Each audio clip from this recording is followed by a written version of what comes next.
तीसरे चरण का अंतिम दिन और अब अंतिम कुछ घंटे बाकी रह गए प्रचार को लेकर।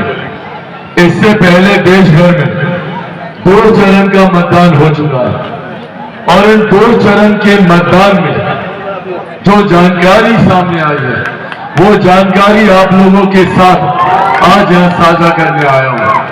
इस 2 चरण के मतदान के बाद एक बात तय है, एक बात स्पष्ट है कि हमारे मौजूदा प्रधानमंत्री आदरणीय नरेंद्र मोदी जी तीसरी बार देश के प्रधानमंत्री बनने जा रहे हैं, इसमें कहीं कोई संदेह नहीं। तो साथियों, जब ये बात तय है कि हमारे प्रधानमंत्री तीसरी बार देश के प्रधानमंत्री बनने जा रहे हैं, तो ऐसे में हम लोगों की जिम्मेदारी बढ़ जाती है, हम लोगों की जवाबदेही बढ़ जाती है। अब हम लोगों को इस बात को सुनिश्चित करना है कि जब प्रधानमंत्री तीसरी बार प्रधानमंत्री पद की शपथ लें तो उनके बगल में आप लोगों की लोकसभा से मधुबनी जिले से यहां से जो हम लोग भी गरीबी रेखा से बाहर निकलने के लक्ष्य को प्रधानमंत्री जी के साथ मिलकर तभी तय कर पाएंगे जब हर लोकसभा में प्रधानमंत्री जी की सोच को साधने वाले सांसद केंद्र में भारत की संसद में उनके हाथ को मजबूत करने का काम करें। और छोटी छोटी जरूरत पर सोचिए कितनी जरूरत है इन कार्यों को धरातल पर उतरने की। महिलाओं के लिए आज से पहले किसी प्रधानमंत्री ने चिंता नहीं की, आज उनके सम्मान की चिंता करते हुए प्रधानमंत्री जी ने बहुत छोटी पर उस महिला के लिए सबसे ज्यादा जरूरी जरूरत को पूरा करने का काम किया, शौचालय बनवाया। आज महिलाओं के स्वास्थ्य की चिंता कर उज्ज्वला योजना देने का काम किया। ये वो बुनियादी जरूरत है जो आने वाले दिनों में हम लोगों को मुख्य धारा के साथ जोड़ने का काम करेगी। आज कोई गरीब परिवार, कोई गरीब व्यक्ति आर्थिक अभाव में इलाज से वंचित न रह जाए। हमारे प्रधानमंत्री जी ने आयुष्मान योजना के तहत हर गरीब व्यक्ति को 5 लाख रुपए तक का मुफ्त इलाज देने का प्रावधान किया। ये सोच उस विकसित देश बनाने की दिशा में है। भारत विकसित देश तब बनेगा जब भारत का हर एक राज्य, बिहार जैसा राज्य जब विकसित बनेगा, जब बिहार का हर एक जिला विकसित बनेगा, जब हमारा हर एक प्रखंड, हर एक पंचायत और जब हम लोगों का हर एक गांव विकसित गांव बनेगा, तब 2047 में भारत एक विकसित देश बनेगा। इस दिशा में हम लोग और हमारी सरकार काम करने का प्रयास कर रही है। आज हम लोग को गर्व होता है कि देश की ही नहीं, दुनिया की सबसे बड़ी गरीब कल्याण की योजना भारत में चल रही है, जिसका श्रेय मैं मेरे नेता, मेरे पिता आदरणीय रामविलास पासवान जी को भी दूंगा। आज प्रधानमंत्री गरीब जन कल्याण अन्न योजना के तहत देश में 81 करोड़ लोगों को मुफ्त में राशन दिया जा रहा है। ये सोच हमारे प्रधानमंत्री आदरणीय नरेंद्र मोदी जी की है। साथियों, पर जहां एक तरफ हम लोग गरीब कल्याण की योजनाएं बनाकर गरीबों को मुख्य धारा के साथ जोड़ने का काम कर रहे हैं, तो वहीं विपक्षी दल के नेता, विपक्षी दल के गठबंधन के तमाम दल हम लोगों से हमारा हक अधिकार छीनने की भी योजना बना रहे। जितनी गरीब कल्याण की योजना कांग्रेस हो, राजद हो, उनके तमाम घटक दल हो, उनमें से कोई नहीं चाहता कि इन योजनाओं को धरातल पर उतारा जाए। ये वही लोग हैं जिन्होंने 90 के दशक में घर से मां बहन बेटियों का निकलना मुश्किल कर दिया था। ये वही लोग हैं जिन्होंने 90 के दशक में किसी सभ्य परिवार को बिहार में रहने नहीं दिया।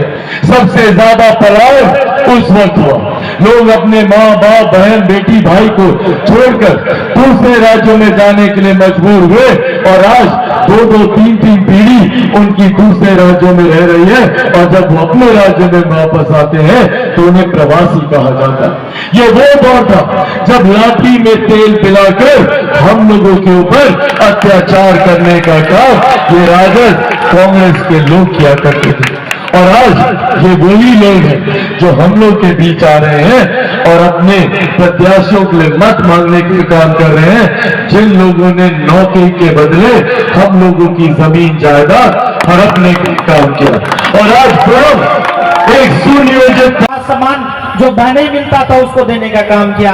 आज प्रधानमंत्री चुनने का वक्त है। जो गरीबों, जो भूखमरी में रहते थे, उनको राशन देने का काम किया, उसको चुनने का वक्त है। आपको उसको चुनने का वक्त है जो आपके परिवार में जब विपरीत परिस्थिति हो, जब आपके यहाँ कोई बीमारी हो, तो उसको 5 लाख का गारंटी मिले कि वो नरेंद्र मोदी जी का गारंटी है, वो भारत के प्रधानमंत्री जी का गारंटी है, देश के बेटा का गारंटी है कि आपको वो आयुष्मान कार्ड मिला। बहुत सारे काम उन्होंने किए हैं। विश्व पटल पे आपके भारत का नाम रोशन किया है, चारों तरफ आपकी सुरक्षा को मजबूत किया है, घर घर से आपको निकाल करके नौकरी, सम्मान, रोजगार सबका बढ़ावा दिया है। बिहार में आपने 2005 में एनडीए की सरकार बनाई, माननीय नेता नीतीश कुमार जी को मुख्यमंत्री बनाया, आपके सपने के ज्यादा बढ़ के आपके लिए काम किया, शांति से जीने का, सम्मान से जीने का आपको अधिकार दिया। जो युवा साथी है, जो हमारे छात्र नौजवान साथी है, आप ये जान लीजिए, अपने अभिभावक से पूछिए जो आपने बिहार देख रहा है, जो आज बिहार को आप देख रहे हैं चमकता हुआ बिहार, वो पूछिए 2005 से जो आज विपक्षी दल चिल्ला रहे हैं कि रोजगार दे रहे हैं, वो उन्होंने क्या किया, बिहार को किस गर्त में ले जाकर ढकेला। जो छोटे मोटे रोजगार करते थे उनके रोजगार को बंद किया, व्यापारियों के दुकान को बंद कराया, और जो अच्छे अच्छे लोग थे वो बिहार से छोड़ के बाहर जा रहे थे। ये साथियों याद रखना होगा, ये तुलना करना होगा। आपके हाथ में फोन है, आप अपने आंकड़े को देखिए, बिहार की अर्थव्यवस्था को तुलना कीजिए, बिहार में नौकरियों की तुलना कीजिए। माननीय नेता को आपने बनाया, आपने अपने एक एक वोट देकर के बनाया। ये 18 से 19 वर्षों में बिहार को कहां से कहां लाके खड़ा किया। बिहार में जिस तरह से चौमुखी विकास हुआ, आज शिक्षा, स्वास्थ्य, रोजगार की बात हुई, महिलाओं को सम्मान मिला, पिछड़ा अति पिछड़ा महादलित का बेटा मुखिया वार्ड सदस्य आपके बीच बनते हैं, आपको सम्मान मिला। नारायण मंडल जैसा गरीब बेटा आपका सांसद बनता है, जो आपके बीच का है। एक तरफ विपक्ष के जो लोग हैं अपने परिवार, अपने पूंजीपतियों लोगों को लड़ाते हैं, वो इसलिए लड़ाते हैं उनको पैसा चाहिए, उनको अपने परिवार को बढ़ाना है। हमारे नेता और माननीय प्रधानमंत्री नरेंद्र मोदी जी का, माननीय मुख्यमंत्री नीतीश कुमार जी का परिवार हम हैं, आपका बेटा है, आपकी बेटी है, उसके लिए वो काम करते हैं। ये सोचना होगा।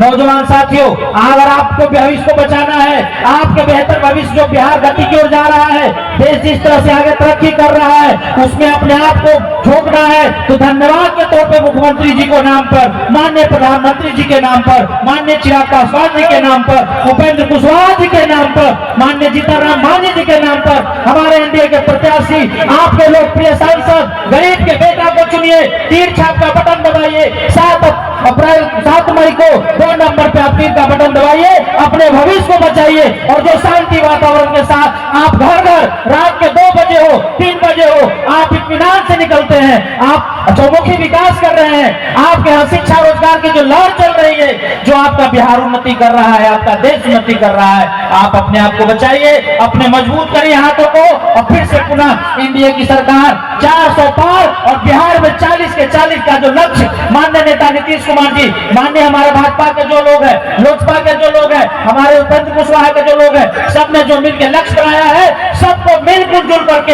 एकजुट होकर के, और जो भी नौजवान साथी हैं, आप सुबह 7 बजे से लेके 6 बजे से लेके आखिरी वोट होने तक एक एक लोगों के साथ खड़ा रहिए। आपकी आबादी सबसे ज्यादा है, 68% युवा है। आप अपने युवा शक्ति का प्रचंड बहुमत के साथ इनको जिताइए और देश में मजबूत सरकार बनाइए। नीतीश कुमार के हाथ को मजबूत कीजिए। इन्हीं चंद शब्दों के बाद आपकी झंझारपुर की जनता